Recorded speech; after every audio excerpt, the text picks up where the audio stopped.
Welcome to the Slop Farm. Enjoy the video. You start by inserting a button element and ensuring JavaScript runs after HTML loads. Use an ID like my btn and either put a script tag just before /body or load an external file with defer. Next, grab the element in JS with document. Get element by ID or document. Query selector. Once selected, attach the first handler using add event listener, click, handler instead of inline onClick. This keeps markup clean and makes it easier to add or remove behavior later.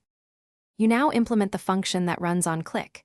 Define a clear function like function handle click, event or const handle click equals, event equals, and call event, prevent default, if you want to stop form submission. Inside, read or change DOM nodes via text content, inner HTML, or class list. Toggle to update UI. If passing data, use data attributes and read with dataset. Once done, test behavior by clicking and verifying the DOM changes happen as expected. You finish by testing and finalizing your code.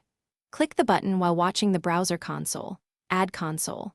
Log statements to confirm variables and execution order. If the script is external, make sure the src path is correct and include defer or place the tag after markup so elements exist.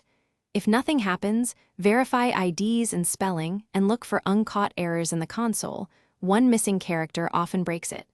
Once fixed, remove stray logs and compress or organize code for reuse.